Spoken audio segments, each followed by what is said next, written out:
Good evening and welcome all. Those who are joined newly, for them, every Thursday we are taking the session on reading Know Your Balance Sheet. 5:30 to 6:30, the total session. The first English reading by Anjali Deshpande. She is also editor of my book Know Your Balance Sheet. Every Thursday we are reading the Know Your Balance Sheet. We are already completed many chapters. Today we are going to read Public Limited Company. And thanks to all of you and welcome Anjali madam. You can start reading in English. Thank you, HR sir. Thank you, madam. Good evening, everyone, and welcome to this session. Today we are going to see the Public Limited Company. What all we need to form a Public Limited Company. So features of a Public Limited Company. First, minimum number of shareholders required is 7 and no limit to maximum members. Minimum number of directors required is 3. Minimum paid up capital is 5 lakhs. Public Limited Company can invite the public to share subscription and also issue prospectus. Quorum for AGM is 5 members. The term limited should be used at the end of the company name. No restriction for managerial remuneration. Statutory meeting is mandatory for Public Limited Company. We'll see what is a listed company. Meaning of listing. Listing means admission of securities to dealings on a recognized stock exchange of any incorporated company, central and state governments, quasi-governmental and other financial institutions or corporations, municipalities, electricity, housing boards, etc. Stock exchange means anybody of any individuals, whether incorporated or not, constituted for the purpose of assisting, regulating or controlling the business of buying, selling or dealing in securities. Advantages of listing the company. The company enjoys concessions under direct tax laws, as such companies are known as companies in which public are substantially interested, resulting in lower rate of income tax payable by them. The company gains national and international importance by its share value quoted on the stock exchanges. Financial institutions and banks extend term loan facilities in the form of rupee currency and foreign currency loan. It helps the company to mobilize resources from the shareholders through rights issue for programs of expansion and modernization without depending on the financial institutions in line with the government policies. It ensures wide distribution of shareholding, thus avoiding fear of easy takeover of the organization by others. Advantages of listing the company. The advantages to the investors, that is. Since the securities are officially traded, liquidity of investment by the investors is well ensured. Rights and entitlement in respect of further issues can be disposed of in the market. Listed securities are preferred by bankers for extending loan facility. Official quotations of the securities on the stock exchanges corroborate the valuation taken by the investors for purposes of tax assessment under Income Tax Act, Wealth Tax Act, etc. Since securities are quoted, there is no secrecy of the price realization of securities sold by the investors. The rules of the stock exchange protect the interest of the investors in respect of their holdings. Next. Listed companies are obliged to furnish unaudited financial results on the quarterly basis. The said details enable the investing public to appreciate the financial results of the company between the financial periods. Takeover offers concerning the listed companies are to be announced to the public. This will enable the investing public to exercise their discretion on such matters. Let's have a look at charitable trusts. Trusts are entities that are set up for the social causes. If approved by the income tax department, trusts get not only exemption from payment of tax, but also the donors to such trusts can deduct the amount of donation to the trust from their taxable income. Social cause trusts work for activities including relief of the poor, education, medical relief, preserving monuments and environment, and advancement of any other object of general public utility as charitable purposes.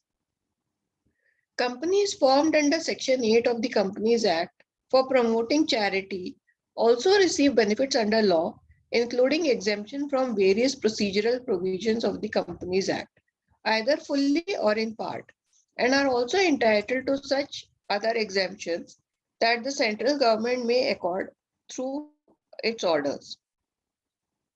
Trust eligible for tax exemption. Charitable trust carrying on business.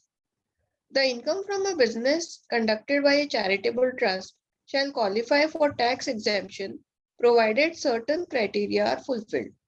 In addition, any income of a charitable trust shall not qualify for tax exemption unless the business is incidental to the attainment of the objects of the trust and separate books of account are maintained in respect of such business. For instance, if a charitable trust is established for medical relief, then the manufacturing of medicines, the running of dispensary or a hospital or a nursing home shall be considered to be a business incidental to the objective of the charitable trust. Trust claiming exemptions under Section 10. Trusts and institutions formed for promotion of scientific research, education, sports, certain professions, khadi and village industries, etc., or as hospitals and notified charitable or religious institutions are entitled to total exemption from tax under Section 10 of the Income Tax Act. Trust claiming exemption under Section 11.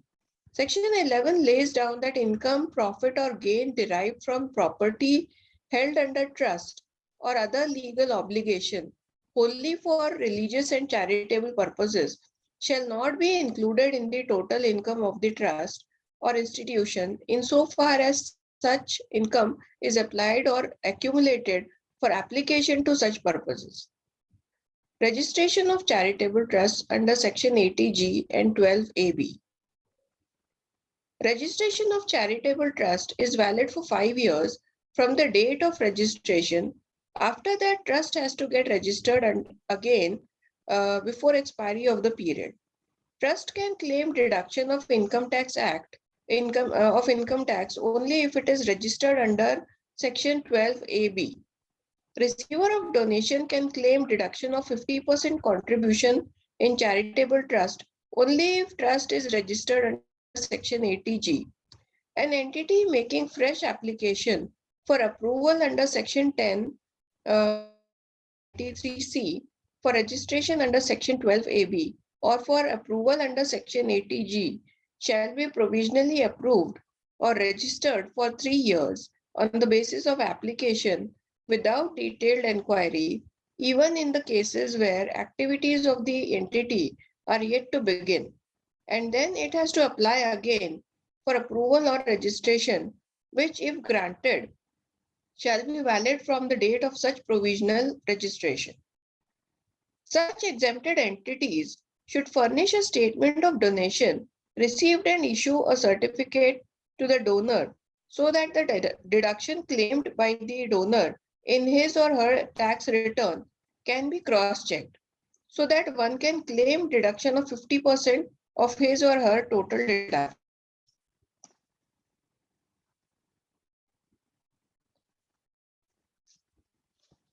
Foreign Contribution Regulation Act, FCRA. When trust wants to accept any donation from foreign country, such trust should register under FCRA. Eligibility for such registration. An association should be registered under Society Registration Act or India Trust Act 1882 or under Section 8 of the Companies Act. An association must be in existence for at least 3 years and performing well in the chosen field for which foreign remittance is used. It is mandatory for the association to spend a minimum of rupees 10 lakhs in last 3 years on its objectives, excluding administrative expenses. Last 3 years statements of income and expenditure must be audited by a CA. Conditions for registration of FCRA are: entity should not be fictitious or benami. A person or entity has not been prosecuted or convicted for indulging in activities aimed at conversion through inducement or force, either directly or indirectly, from one religious faith to another. Person or entity has not been prosecuted or convicted for creating communal tension or disharmony in any specified district or any other part of the country. Person or entity has not been found guilty of diversion or misutilization of its funds. Person or entity not engaged or likely to engage in propagation of sedition or advocate violent methods to achieve its ends. Foreign contribution should not be used for personal purpose or any other undesirable purpose. Entity or a person has not contravened any of the provisions of this Act. Next page. Entity or the person is not prohibited from accepting foreign contribution. Any individual getting registered under this Act should neither have been convicted under any law for the time being in force, nor is any prosecution for any offense pending against him or her. In case of an entity, any of its directors or office bearers should neither be convicted under any law for the time being in force, nor is any prosecution for any offense pending against him or her. A thought on this: charitable trust can be formed to give back to the society. Once the business is set, one must help the society. Government has also made it mandatory to spend through CSR for the companies that reach a certain profit level, as mentioned by the government. Thank you, madam. Over to you, sir. Yes.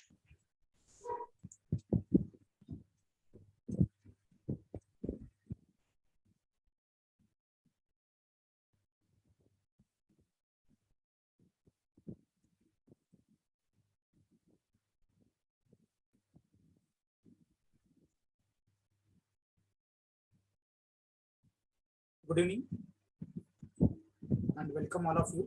Thank you, Anjali madam. We read in this chapter first, what is the importance of the proprietary concern? Proprietary concern का क्या importance है? HUF का कैसे form होता है, क्या importance है उसका?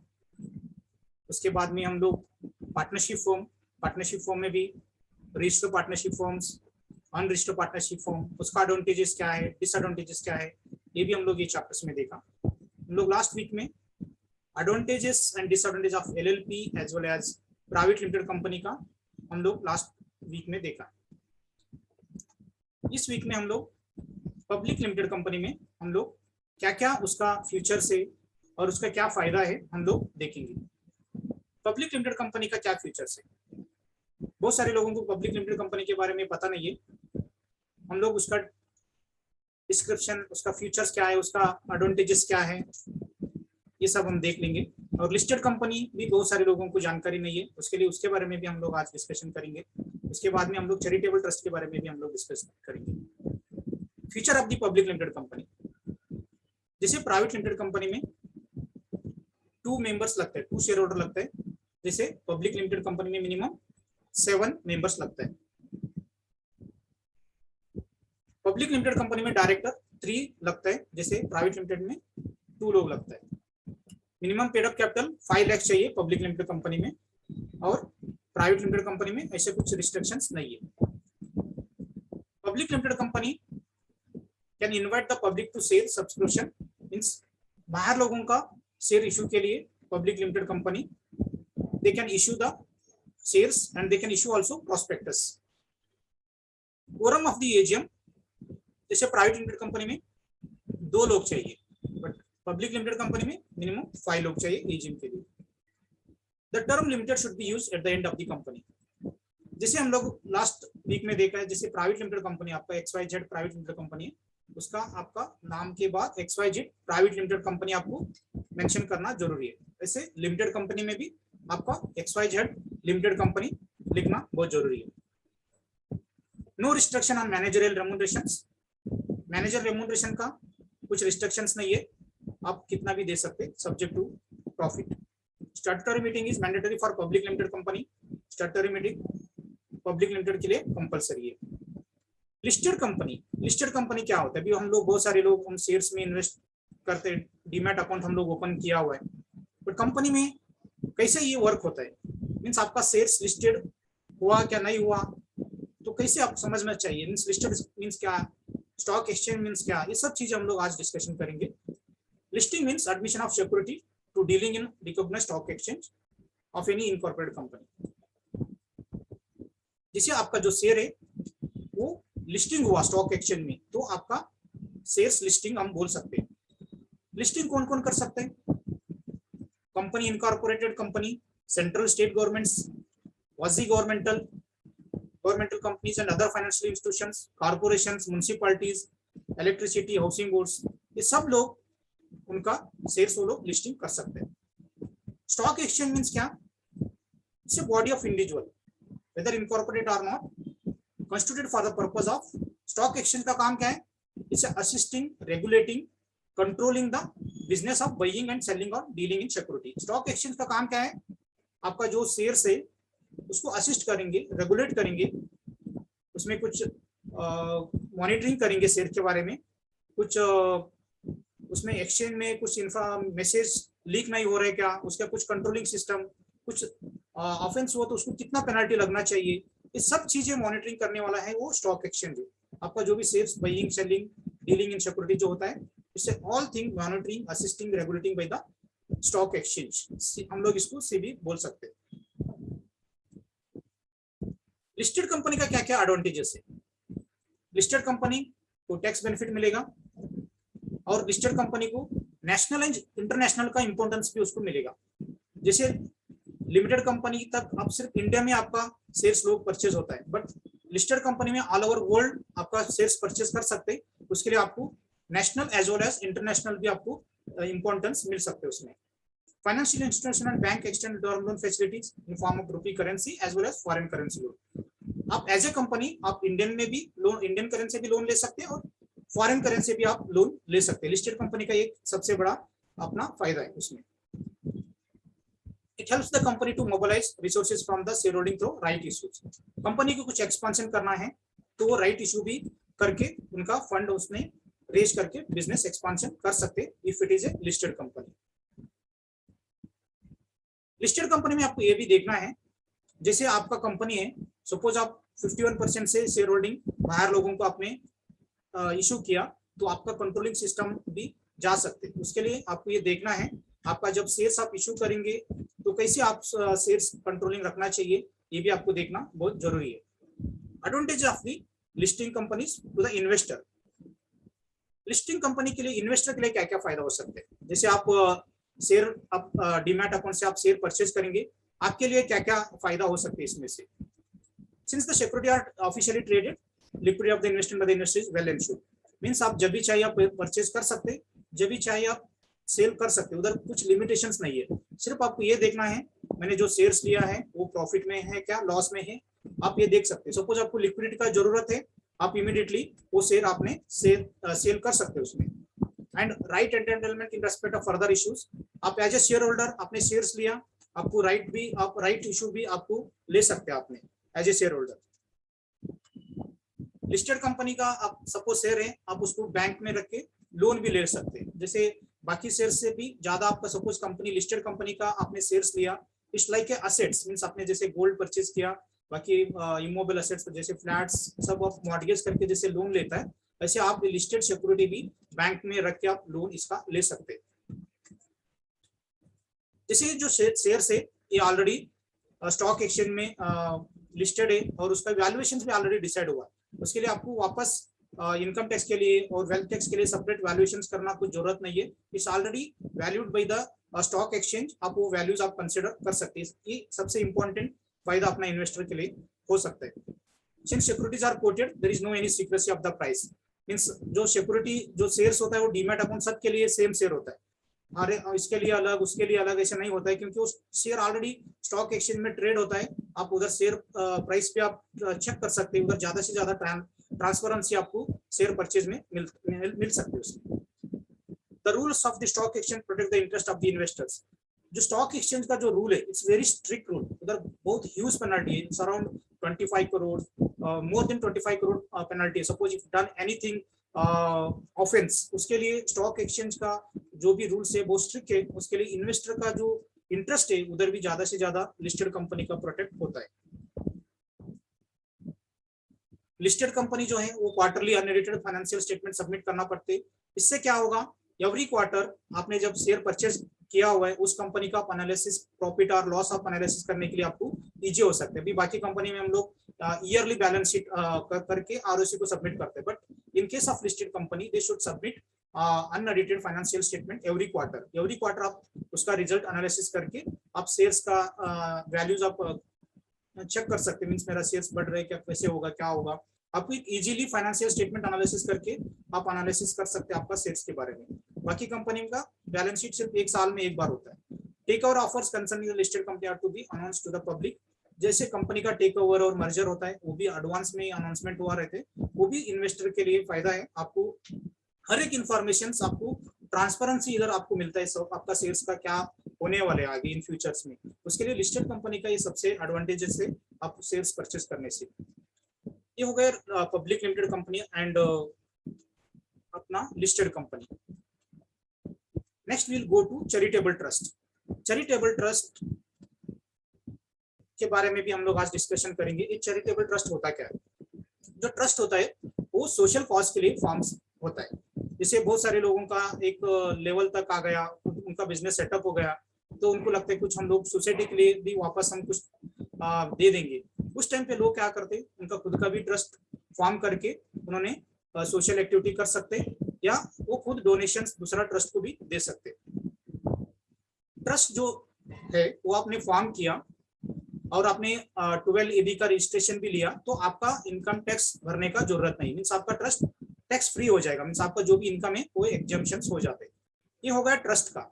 बाकी जो डोनर है, अभी मैं सपोज एक XYZ ट्रस्ट मैंने डोनेशन दे रहा हूँ, तो मेरे लिए क्या फायदा होगा, मैंने जो डोनेशन देते, सपोज वो ट्रस्ट ATG में रजिस्ट्रेशन से मेरे को उन्होंने रिसीट दिया, तो वो डोनेशन सपोज मैंने 20,000 डोनेशन दिया, तो मेरे को 10,000 मेरा इनकम से वो कम होगा। मेरे को जो डोनर है उनके लिए फायदा होगा।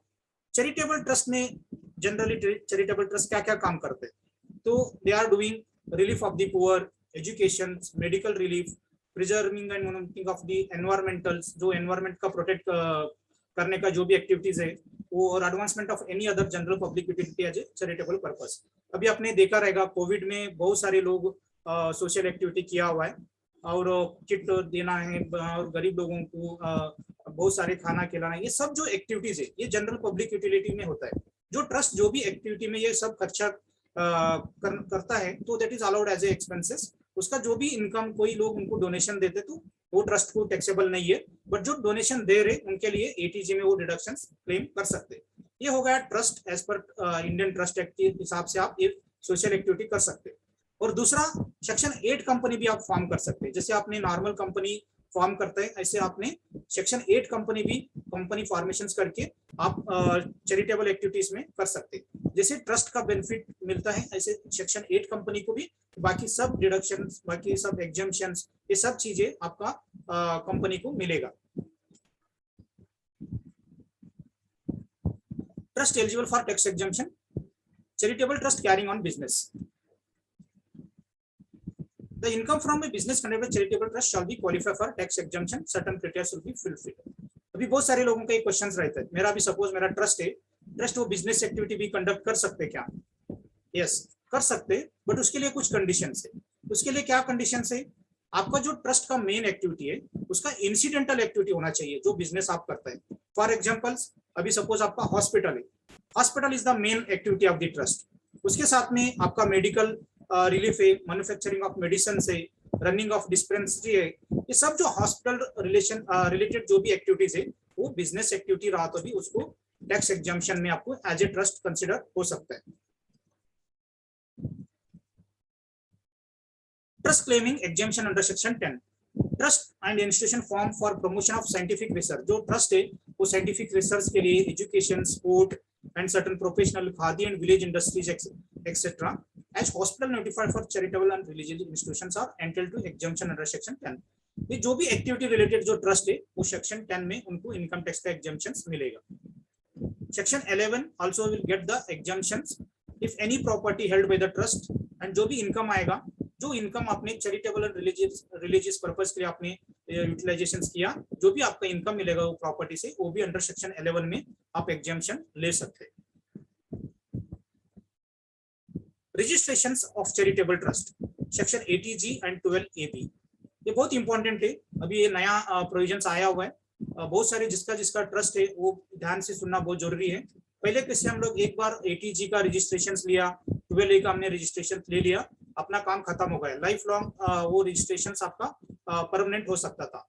बट अभी रिसेंट चेंजेस हुआ है इस साल से आपका जो 12A और 80G का जो रजिस्ट्रेशन है आपको एवरी 5 इयर्स आपको रिन्यू करना बहुत जरूरी है। ध्यान से सुनिए, अभी जो भी आपका 80G और 12A का ऑलरेडी रजिस्ट्रेशन है, आप अभी 31 अक्टूबर लास्ट डेट था उसका रजिस्ट्रेशन करके लेना, बट अभी डेट एक्सटेंड हुआ 31 मार्च 22 तक, आप उसको वापस सब डॉक्यूमेंट सबमिट करके आपका रिन्यू करके लेना, जो बहुत जरूरी है। The registration of charitable trust valid for 5 years from the date of registration. After the trust has got the registration again before the expiry of the period. आपने एक बार नंबर लिया वो 5 ईयर के लिए वैलिडेशन वैलिड होगा, उसके बाद में आपको रिन्यू करना पड़ेगा। Trust can claim deduction of income tax only if it is registered under section 12AB। आप 12AB में रजिस्ट्रेशन किया तो ही आपको टैक्स एग्जम्पशन मिलता है। बहुत सारे लोग ट्रस्ट को ये पता नहीं है, वो मेरा टैक्सेशन 30% वो भरता है, तो आपको 12AB का रजिस्ट्रेशन लेना बहुत जरूरी है। आपको सपोज टैक्स एग्जम्पशन लेना है, जो डोनेशंस देता है उनके लिए भी 50% मिलेगा बेनिफिट। वो जो ट्रस्ट है उसका रजिस्ट्रेशन 80G में होना चाहिए। The entity make a fresh application for approval of 1023C12 under section 12AB or for approval of 80G। अभी हमने बताया जो भी आपका रजिस्ट्रेशन से पुराने वाले वो सब आपको वापस रिन्यू करके लेना बहुत जरूरी है। आपको पहले 3 इयर्स के लिए प्रोविजनल अप्रूवल होगा, बाद में एक बार चेक हो गया तो फिर आपका रजिस्ट्रेशन परमानेंट हो जाएगा। अभी ट्रस्ट के लिए कंपलसरी किया, सपोज पहले कैसे आपने किसी ट्रस्ट को कैश से भी डोनेशन दिया तो भी आपको डिडक्शंस मिलता था, स्लोली कैश डोनेशंस बंद हुआ है। सपोज आपने कैश में डोनेशन किया, आपको 80G का डिडक्शंस नहीं मिलने वाला है। अभी नया रूल के हिसाब से सपोज किसी ट्रस्ट को आपने डोनेशन दिया, वो जो ट्रस्ट है वो क्या करना चाहिए, सब जो भी डोनर का लिस्ट है, पैन नंबर, सब वो ऑनलाइन अपलोड करना चाहिए। जैसे वो ट्रस्ट ऑनलाइन अपलोड करेंगे तो आपको डायरेक्टली आपका 80G सेक्शन में वो रिफ्लेक्ट होगा। It is auto reflect, they are doing the auto prefill. So ये सबसे इंपॉर्टेंट है। पहले कैसे आप ट्रस्ट से 80G का रिसीट ले लो, फिर उसका पैन नंबर डालो, ये सब चीजें अभी आगे बंद होने वाले हैं। Trust uploading the all details of the donor along with the pan number, that will reflected in your 80G section for claiming the deductions. Foreign contributions regulations act, ये जो ट्रस्ट है ये बहुत सारे कम लोगों को ये FCRA रजिस्ट्रेशन नंबर मिलता है, बहुत सारे लोगों को पता भी नहीं है।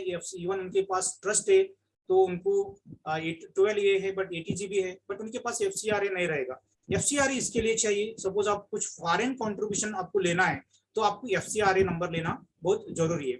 FCRA के लिए क्या क्या कंडीशन है, एक तो आप इंडियन ट्रस्ट एक्ट के हिसाब से या सेक्शन 8 कंपनी के हिसाब से आपको रजिस्ट्रेशन करना, एक तो बेसिक कंडीशन से रजिस्ट्रेशन तो होना ही चाहिए आपका as a trust and as a section 8 companies. दूसरा जो है आपका 3 इयर्स का एग्जिस्टेंस चाहिए, और आपने लास्ट 3 इयर्स में मिनिमम 10 लाख अपना ऑब्जेक्ट के लिए, जो आपका ट्रस्ट ऑब्जेक्ट है उसमें खर्चा होना चाहिए, उसमें एडमिनिस्ट्रेटिव एक्सपेंसेस छोड़ के आप लास्ट 3 ईयर में 10 लाख का एक्सपेंसेस होना चाहिए, और लास्ट 3 ईयर का आपका income expenditure balance sheet CA audited होना चाहिए। ये सब कंडीशन से आप ये कंडीशन फुलफिल किया, you are eligible for the FCRA registration.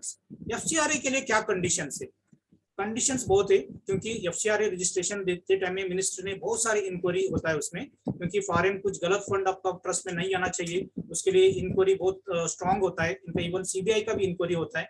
उसके लिए ये कंडीशन है, आपको एफसीआरए का नंबर लेना है, तो आपका ट्रस्ट जो है ये है वो कौन सा भी गलत एक्टिविटी नहीं करना चाहिए। आप कुछ भी गलत एक्टिविटी, आप ट्रस्टी या आपका ट्रस्ट कुछ तो गलत एक्टिविटी किया तो आपको एफसीआरए नंबर नहीं मिलने वाला है। Entity should not be fictitious or बेनामी and person entity has not prosecuted, आपका prosecutions नहीं होना चाहिए जो भी ट्रस्टी है, and communal tension और disharmony उनका बिहेवियर नहीं होना चाहिए, and person entity is not taken not been found guilty of diversion of and misutilization of the fund। Suppose trust के लिए कुछ फंड आया, बट उन्होंने as a trustee as a member वो फंड गलत तरह से यूज होगा, मीन्स पर्सनल के लिए यूज किया, ऐसे भी नहीं होना चाहिए। जो आपने ट्रस्ट के लिए आपने फंड लिया फॉर सोशल एक्टिविटी, अब सोशल एक्टिविटी के लिए खर्चा होना चाहिए, आपका पर्सनल एक्टिविटी के लिए इधर खर्चा नहीं होना चाहिए। पर्सन और entity not engage likely to engage in propagation of sedition, जो भी एक्ट्स है इंडिया में, जितना भी जो वायलेंस एक्ट है, जो क्रिमिनल एक्ट है, कौन सा भी एक्ट में या ट्रस्ट और आपका कंपनी सेक्शन 8 कंपनी डायरेक्टर और द मेंबर और ट्रस्टी, वो कौन सा भी एक्ट में इन्वॉल्व नहीं होना चाहिए।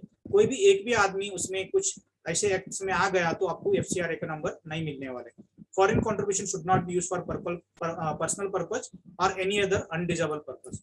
जो फॉरेन फंड आया हुआ रहते वो उसके लिए होना चाहिए। सपोज आपका फॉरेन फंड आया इधर कुछ मेडिटेशन हॉल बनाने के लिए, कुछ सोशल एक्टिविटी के लिए आया, तो वो जो फंड है उसके लिए यूज होना चाहिए। दूसरा आपका personal purpose and some other purpose you can not be used. Entity और person has not control any provision of the act, जो भी एक्ट है वो आपको फॉलो करना बहुत जरूरी है। इसमें कुछ भी गड़बड़ हुआ तो आपको एफसीआरए का नंबर नहीं मिलने वाले। एंटिटी और person not prohibited for accepting foreign contribution, means कौन सा भी फॉरेन कंट्रीब्यूशन एक्सेप्ट करने के लिए आपको बैन नहीं होना चाहिए। Any individual registered under this sector should neither permitted not under any law for the time being enforce. जितना भी लॉज है इंडिया में तो ऐसे बहुत सारे लॉ है, कौन सा भी लॉ में आप डिफॉल्टर या ऑफेंस नहीं होना चाहिए, आपको एफसीआरए नंबर लेना है, या चाहे डायरेक्टर और office bearer of the trust. Charitable trust का एक कोट है, charitable trust can be form to give back to the society once the business is set, one must help the society. Government has also made mandatory to spend through CSR for the companies that reach certain profit level as mentioned by the government. जैसे हम लोग business करते हैं, professional में है, अपने को कुछ सोसाइटी के लिए भी बैक देना है। सोसाइटी के लिए हर एक देने का अलग अलग होता है, हर एक देना ही चाहिए। जैसे हम लोग एज ए ह्यूमन बीइंग हम लोग आया हुआ है, हमने बहुत सारे एक्टिविटी किया, तो अपने कुछ सोसाइटी के लिए भी बैक करना चाहिए, मीन्स बहुत सारे लोगों को हेल्प करना चाहिए। ऐसे बहुत सारे कंपनी लोग चैरिटेबल ट्रस्ट फॉर्म करके उन्होंने सोसाइटी को बैक देता है, कोई लोग डोनेशंस देता है ट्रस्ट को, इस तरफ से बहुत सारे लोग सोसाइटी को बैक देता है, देना ही चाहिए। और गवर्नमेंट भी कुछ कंपनी के लिए मैंडेटरी किया। सपोज आपका प्राइवेट लिमिटेड कंपनी है, आपका नेट प्रॉफिट 5 करोड़ से ज्यादा हुआ तो आपको minimum 2% average of 3 years profit का आपको सोशल एक्टिविटी सीएसआर फंड आपको खर्च करना बहुत जरूरी है। उसके लिए सीएसआर एक्टिविटी बाय डिफॉल्ट सब कंपनी करना ही चाहिए जिसका प्रॉफिट 5 करोड़ से ज्यादा होगा। Thank you madam. We can read the housing society also, we have another 20 minutes. We can read housing society also. Okay. So we move on to housing society. You can start. Yeah. So housing societies. Generally, housing societies are not engaged in any income earning activities. There is a perception that they are not required to comply with any income tax provisions. A housing society is a legal entity, and therefore it is treated separate from its members and has to comply with various legal laws, including income tax laws. All housing societies are registered under the cooperative society laws of their respective states. In Maharashtra, housing societies are registered under the Maharashtra Cooperative Societies Act 1960. Being an association of persons registered under a law, cooperative housing society has to comply with the income tax laws wherever applicable. As it is a tax entity under the income tax laws, it must have a permanent account number, that is PAN. Cooperative society is required to maintain statutory records prescribed under the Cooperative Societies Act, and there are certain other records like books of accounts, various registers, files, vouchers, and other documents, etc., that are to be maintained for smooth running and proper management of the society for various purposes.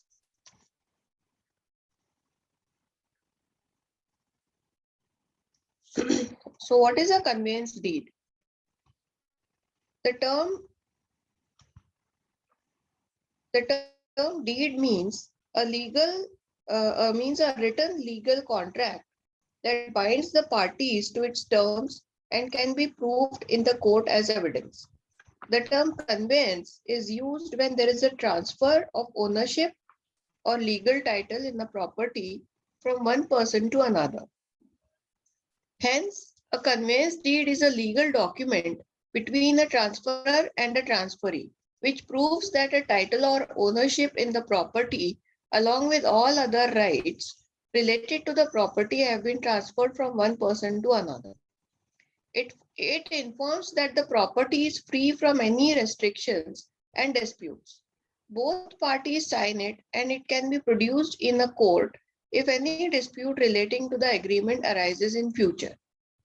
However, a conveyance deed is a wide term which not only includes the sale of the property, but also other kinds of transfers such as gift, exchange, lease, mortgage, relinquishment, and other transfers. A conveyance deed is valid only when the property is sold for a valid consideration, usually money, except in the case of a gift deed, which results out of love and affection. It can be signed for either movable or immovable property. A conveyance deed is executed in accordance with the legal provisions under the Transfer of Property Act 1882, Registration Act 1908, and Indian Stamp Act 1899. Why is it important? Having a conveyance deed saves you from legal battles that can be filed against you and gives you full rights over the property, including the right to sell, rent, mortgage, and construct upon. It is advisable to sign a conveyance deed not only when you are entering into an agreement with the third party, but also with your friends or relatives. A conveyance deed is also helpful in protecting you from fraudulent transfers of property. What happens if you don't have a conveyance deed?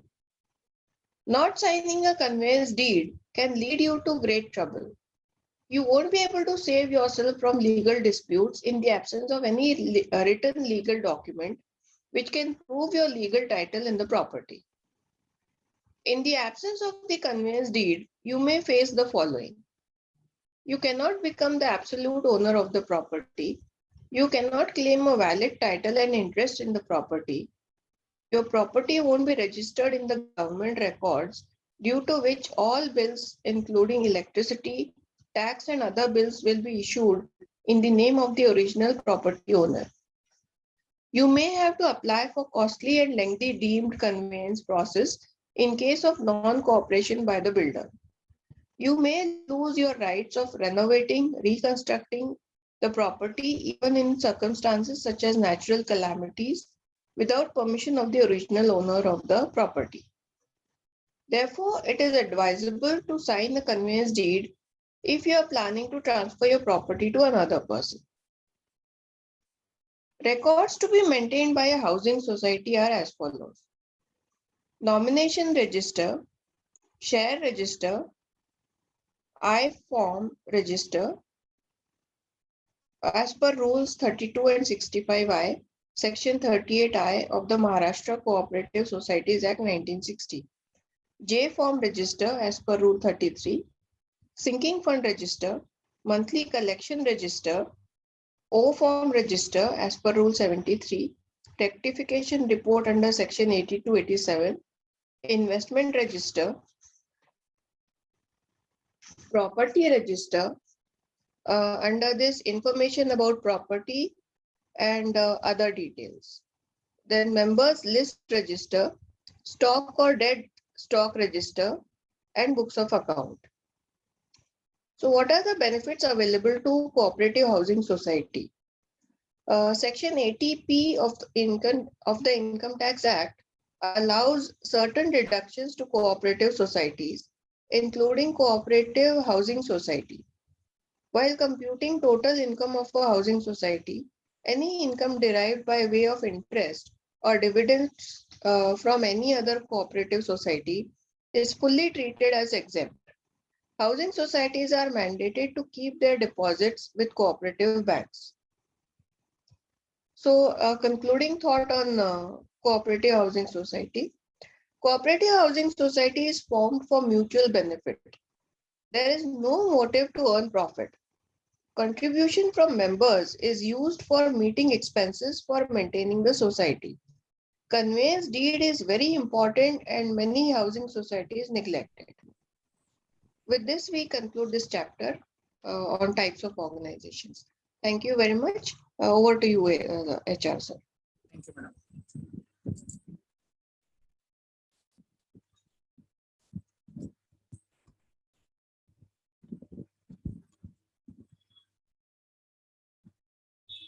Housing societies, हम लोग सब housing society में जब हम लोग flat लेते हैं तो 12 से ज़्यादा अपना फ्लैट से तो हाउसिंग सोसाइटी रजिस्ट्रेशन करना बहुत जरूरी है, नहीं तो वो अपार्टमेंट्स बनता है। हाउसिंग सोसाइटी में हम रह के भी हम लोगों को बहुत सारी चीज़ें पता नहीं है, आपको ये सब समझना बहुत जरूरी है।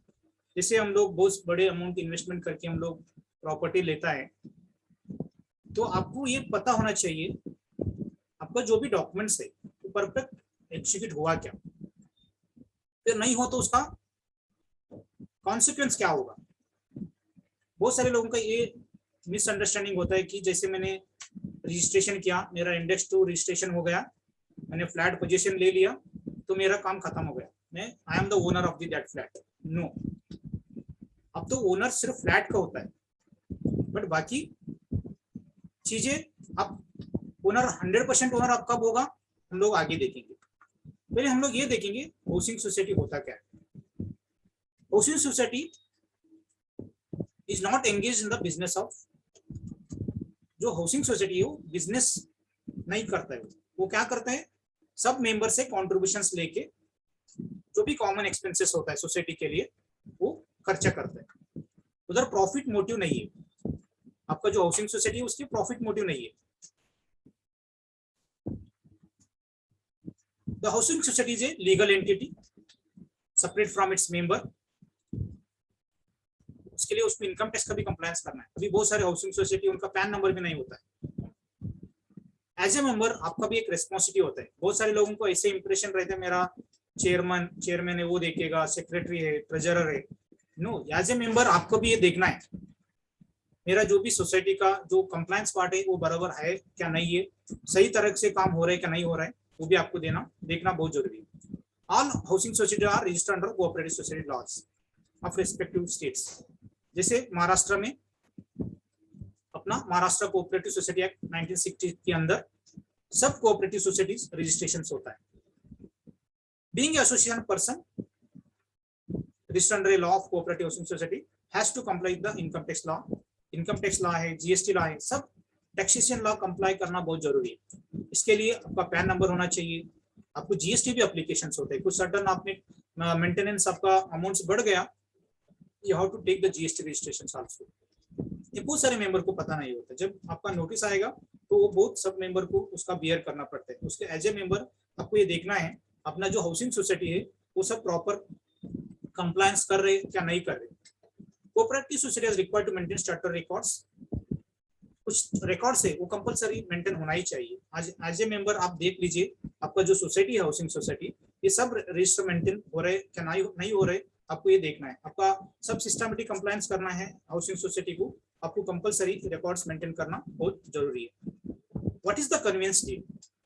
कन्वेंस डीड के बारे में भी बहुत सारे लोगों को पता नहीं है। जब आप ओनर होता है फ्लैट का, तो इंडेक्स टू आपने लिया, रजिस्ट्रेशन हो गया, पोजीशन लिया, जिसे मैंने अभी बताया, आप पे ओनर समझ के बैठता है, बट एक्चुअली आप ओनर नहीं होता है जब तक आपका हाउसिंग सोसाइटी का कन्वेंस डीड होता है। बहुत सारे लोगों का कन्वेंस डीड होता नहीं है। क्यों नहीं होता है? मेंबर उनका में नहीं रहते, एक कोई कोऑपरेटिव नहीं करता है, बहुत सारी पॉलिटिक्स होता है हाउसिंग सोसाइटी में, उसके लिए वो कन्वेंस डीड नहीं होता है। इसके लिए फायदा किसको होगा? ये फायदा होगा बिल्डर को, जो आपको फ्लैट दिया हुआ है, जो सोसाइटी फॉर्म करके दिया हुआ है। कन्वेंस डीड आपने सपोज नहीं किया आपका सोसाइटी का, तो आप लैंड का ओनर आपका सोसाइटी नहीं बन सकते, आप सिर्फ फ्लैट का ओनर बनते हैं। लैंड का ओनर है वो स्टिल बिल्डर, आपका जो भी XYZ कंपनी आपका कंस्ट्रक्शन करके दिया हुआ है, वो सब लैंड है, वो उनका हाथ में रहते हैं, आप तो सिर्फ हवा में ही पैसे दिया हुआ है। अब बहुत सारे लोगों का मिसअंडरस्टैंडिंग होता है, मैंने ओनर बन गया, actually that is wrong. The term conveyance is used therefore transfer of ownership legal title in the property from one person to another person. जब आप कन्वेंस डीड होता है वो परफेक्ट ओनरशिप ट्रांसफर होते हैं। सिर्फ आप इंडेक्स टू रजिस्ट्रेशन करके लिया, अब तो ओनरशिप आपका ट्रांसफर 100% नहीं होता है। The transfer and transferee which prove that title of ownership in the property along with all the rights related to property have been transferred from one person to another person. Only conveyance deed जब होगा तभी आपका property का जो rights है वो 100% transfer होता है।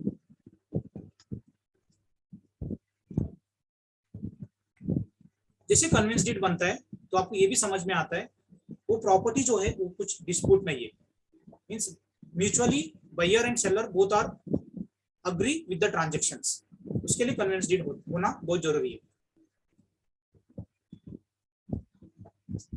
ये जो कन्वेंस डीड है not only include sale of property but also kind of gift, exchange, lease, mortgage, release and other transfers, हर एक इसमें कन्वेंस डीड होना बहुत जरूरी है। The conveyance deed is valid only when property is sold for a valid considerations. Conveyance deed कब बनता है? सिर्फ आप जो कंसिडरेशन से वो मनी देना चाहिए तो ही आपका कन्वेंस डीड होता है। एक्सेप्ट गिफ्ट, गिफ्ट में आप लव एंड अफेक्शंस होता है, उसके लिए उधर भी कन्वेंस डीड आप कर सकते हैं। एक तो आप मॉनेटरी कंसिडरेशन देना चाहिए, नहीं तो आप गिफ्ट दिया तो कन्वेंस डीड करना बहुत जरूरी है। It can be sign for either movable और immovable property also. Conveyance deed is executed in the legal provisions under the Transfer of Property Act 1882, Registration of 1908, and Indian Stamp Act 1899। ये तीनों act में अपना convince deed बनता है, means आपको stamp duty भी पे करना पड़ेगा, ट्रांसफर ऑफ प्रॉपर्टी भी आपका 100% हो जाएगा, प्लस आप रजिस्ट्रेशन भी करना चाहिए, मींस तीनों एक्ट मिलके आपका कन्वेंस डीड होता है। उसके लिए कन्वेंस डीड करना बहुत जरूरी है। कन्वेंस डीड का क्या इंपॉर्टेंस है? कन्वेंस डीड से आपका legal battles that can be filed against giving the full rights and over of property including the right to sell, rent, mortgage, construction upon.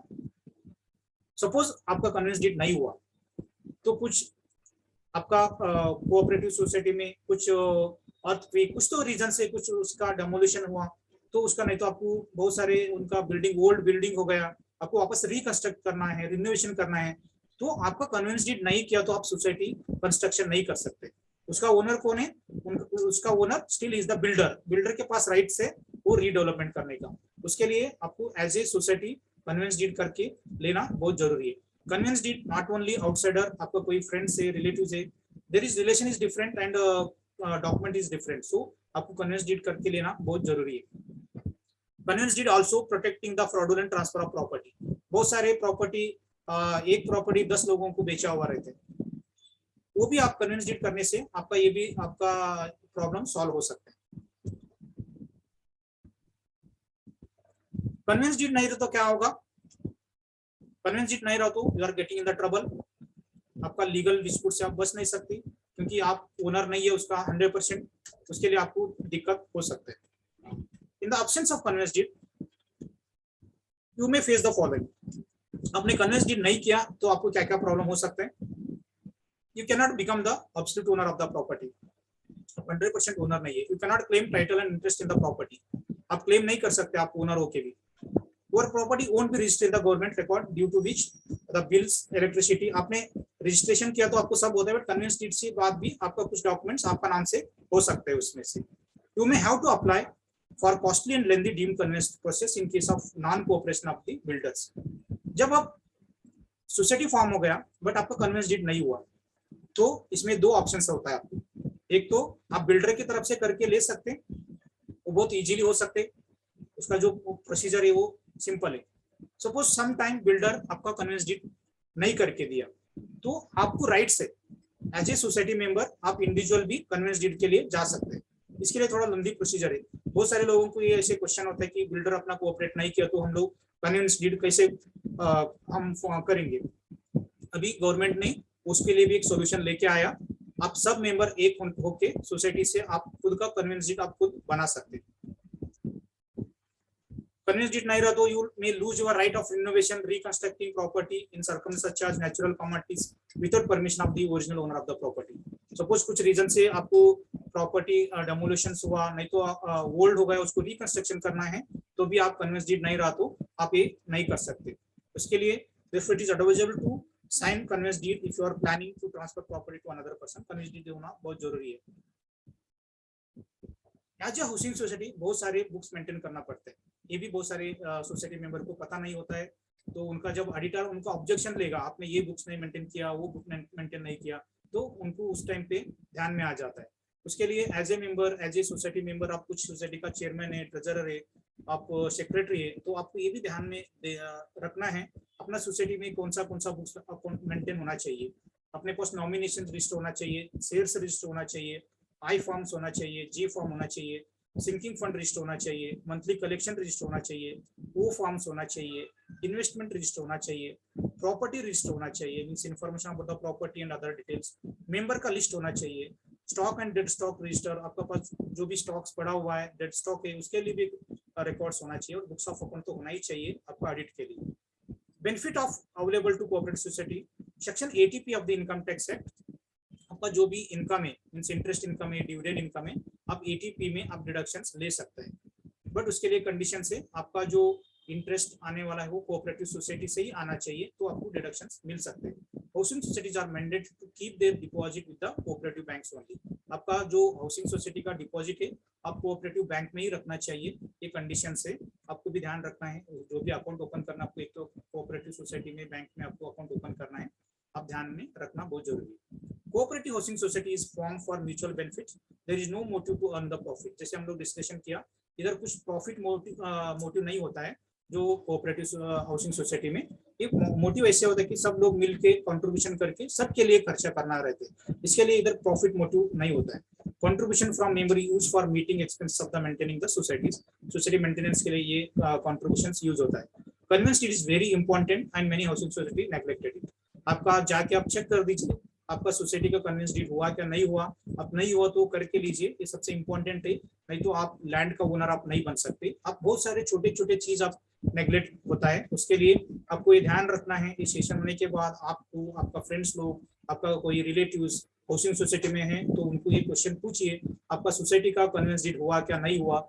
नहीं हुआ तो आप कर सकते, वेदर बिल्डर कोऑपरेटेड और not cooperated, you can do the conveyance deed.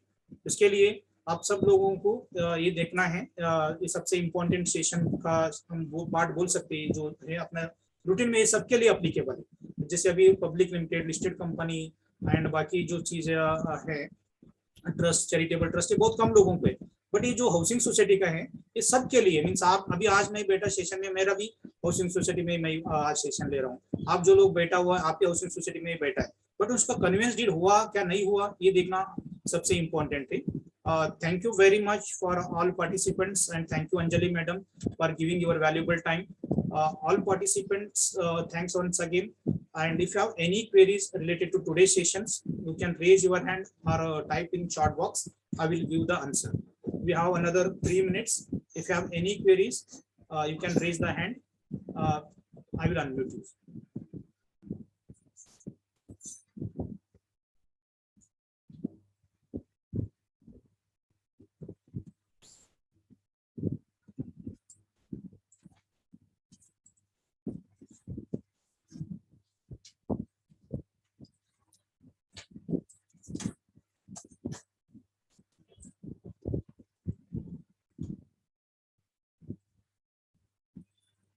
आपका कुछ भी क्वेरीज है आप know your balance sheet group में शेयर कर सकते हैं, उसका आंसर मैं दे देता हूँ आपको। 8 p.m. That group is open for all. I'll activate it. If you have any queries related to today's session, so you can ask in groups. I will give the answer. And we'll meet next Thursday with new chapters, startups and intellectual properties. Please join all and share more to more your friends and colleagues. This session is totally free sessions, and purpose of this session is help the entrepreneurs and help the accountants and help the students, those who are completed their BCom and MCom graduations, and they should do their careers in the accounting field. This is especially for them, these sessions. So many those are who joining regularly from the beginning, and they implemented something from this book and they get good results. So everyone only not only listening these sessions, you should implement it, then only get the results. So thank you very much, and we'll meet next Thursday with new chapters. So if you have any queries, you can ask in the groups. Thank you, Anjali madam, once again for giving your valuable time, and thank you all participants. Have a good day. Thank you very much. Thank you.